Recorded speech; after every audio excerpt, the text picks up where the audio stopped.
There's a reason why strong people don't hide their scars. In today's world, many try to conceal flaws at all costs, but there's an ancient philosophy that teaches the opposite. Our mistakes make us stronger. That's exactly what we'll explore today. Have you noticed how many people live in hiding? Hiding mistakes at work, insecurities in relationships, flaws at the gym? Many act as if perfection is the ultimate goal, treating any crack in their story as shameful. But 500 years ago in Japan, artisans embraced imperfection. They took broken ceramics and repaired them with pure gold, not hiding the cracks but highlighting them. The repaired object became more valuable than it was whole. This art is called Kintsugi. When you grasp the philosophy behind Kintsugi, your perspective on flaws changes completely. What broke you didn't destroy you. It rebuilt you into something unique. Before we dive deeper, if you haven't already, subscribe to the channel, like this video, and leave a comment. I've been reading your feedback and it's incredible to see how these videos help people stay disciplined, tackle challenges, or understand themselves better. Just today, a subscriber shared she started her own channel documenting her exam preparation. Even small impacts like this matter. Thank you for the support.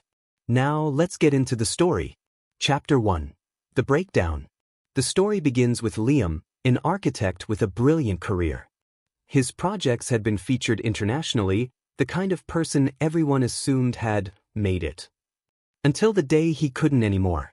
Liam had spent months on a cultural center, his crowning achievement. He invested everything: time, money, reputation. When he presented it to the city council, he expected approval. Instead, after 15 minutes, they said, "That's not what we're looking for." Months of work vanished in a single sentence. He returned home and couldn't leave his bed for 2 days, not due to fatigue, but because something inside him had shattered. The certainty he had in his skill, his identity as a successful architect, had cracked. Have you ever experienced something you built collapse in front of everyone? Like most people, Liam tried to hide it. He canceled meetings, withdrew from social media, avoided discussing the project. The plan was simple: pretend it never happened, wait for people to forget, and rebuild the image of perfection. But the crack remained. Pretending it wasn't there only made it grow. 3 months later, Liam couldn't start new projects because every time he opened his design software, the rejected cultural center appeared on the screen. The failure had become bigger than him. Then his mother, born in Japan, did something unusual. She picked up Liam's favorite teacup, dropped it deliberately, and said, "Now I'll show you what to do with broken things." Liam stared, bewildered. She smiled and whispered, "Kintsugi." Over the next days, she taught him the technique. Take each broken piece, bond it with lacquer and gold powder, and repair it, not to hide the cracks, but to highlight them. At first, Liam didn't understand. The cup was ruined. Why spend time restoring it? But as he worked, applying gold to the cracks, something shifted, not in the cup, but in him. His mother explained, "In Japan, we don't believe broken things lose value. The breakage is where the real story begins." Without cracks, this cup was like thousands of others. Now, with gold veins, it's unique, impossible to replicate. Looking at the reconstructed cup, gold lines traced its history like a map of battles. Liam realized he wasn't just fixing a cup, he was learning to repair himself. Chapter 2. Gold in the Cracks. Kintsugi teaches an essential lesson. It's not about restoring something to its former state, it's about creating something new. Japanese masters who developed this 500 years ago weren't saving money, they were making a philosophical statement. Imperfection isn't the end of beauty, it's the beginning. In Zen Buddhism, there's a concept called wabi-sabi, which celebrates finding perfection in imperfection, valuing the transient and the flawed. This contrasts sharply with Western ideals, where perfection is the absence of flaws. Liam dove deeper into Kintsugi and discovered that, in feudal Japan, some people deliberately broke tea bowls, knowing that repairing them with gold would create something even more valuable. Think about that, intentionally destroying something precious to later rebuild it stronger and more unique. A psychologist at the University of Tokyo notes a pattern among people who achieve extraordinary success. They experience profound failures that force them to rebuild themselves. The difference between those who rise from failure and those who fall isn't the intensity of the breakdown, it's how they approach the rebuilding process. For 2 weeks, Liam meticulously worked on the cup. Every crack received attention, every golden line a lesson in patience, resilience, and self-reconstruction. Every piece was carefully aligned. The gold wasn't just glue, it was a statement. When Liam finished, holding the cup, something clicked. He realized this cup was a metaphor for his career. The rejected project wasn't the end, it was raw material. The cracks weren't failure, they were where the gold would go. Liam did something no one expected. Instead of hiding the rejection, he posted everything on social media. The project, the 6 months of work, the 15-minute meeting, and the rejection itself. But this time, he wasn't showcasing perfection. He was showing the process, highlighting the cracks with gold. The caption read simply, "Over 6 months of work, 15 minutes of rejection. What I learned may not fit in a post, but here's the beginning." His peers thought he had gone mad. "You're ruining your reputation," they said. "No one will hire someone who admits failure publicly." But the opposite happened. Chapter 3: The Paradox of Vulnerability. When you stop hiding your cracks, people stop seeing you as fragile, they see you as real.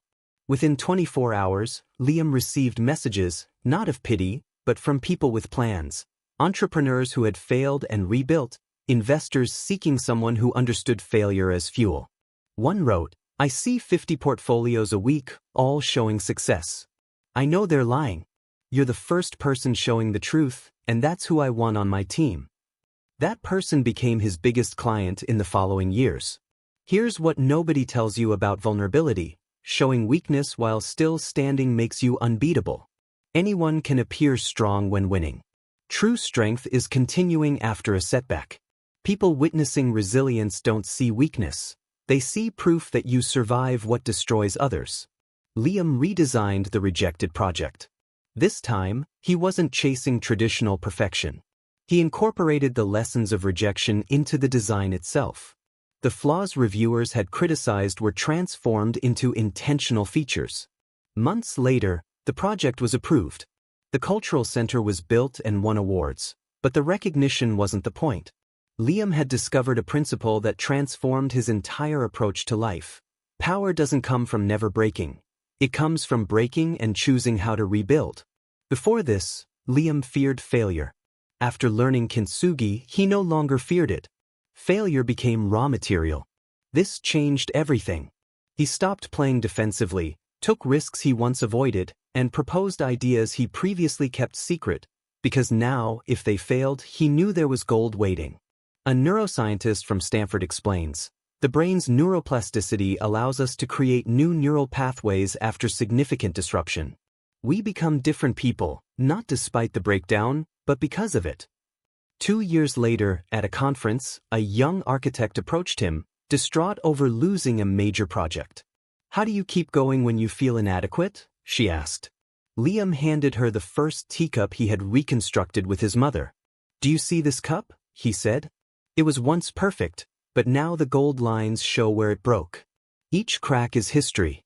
The question isn't whether you'll recover, it's what gold you'll use to rebuild yourself." Chapter 4: The Choice of Gold.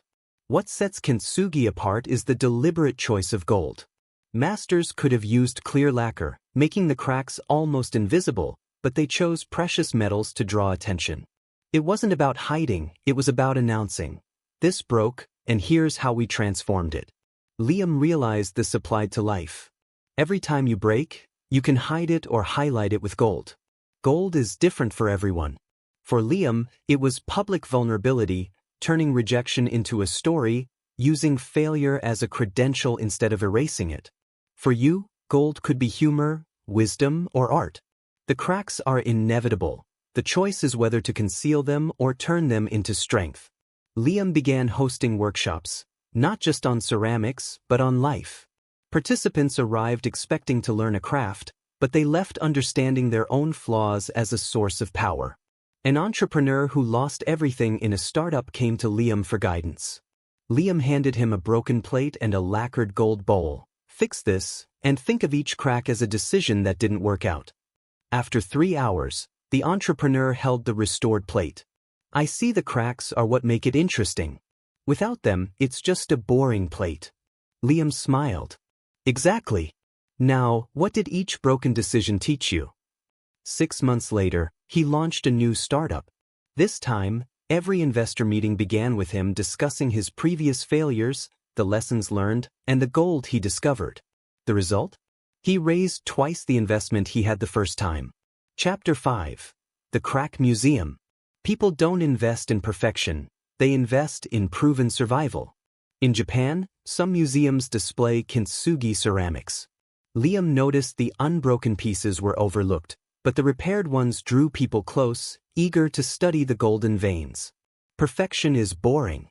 History is magnetic. Your life is the same. The cracks you've rebuilt with gold are what set you apart. Liam created a personal project. He asked people to send broken ceramics from their homes, teacups, wedding vases, plates, items with sentimental value too broken to use. He restored them with gold and returned them with a letter.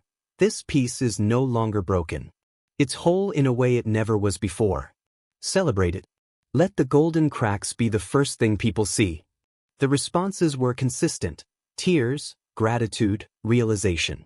If a broken piece of pottery can become more valuable, perhaps they can too. This is the true power of Kintsugi. It's not just a craft. It's permission to stop hiding, to let your cracks be visible, and to believe that being broken and rebuilt can make you stronger than ever. Freedom in imperfection. Do you want to know the most powerful effect of embracing your cracks? You stop being afraid. Think about it. Why do we hide our flaws? Because we fear judgment, rejection, or being seen as less than we are. But when you transform your cracks into gold, what's left to fear? Liam shared a story in his workshops.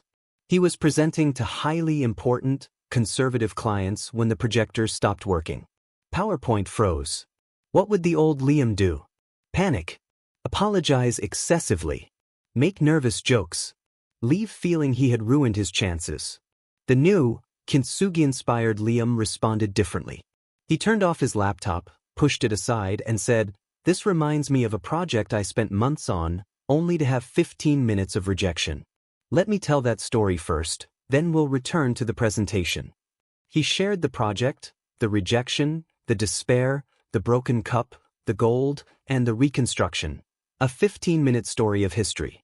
By the time the presentation ended, PowerPoint didn't matter. The deal closed.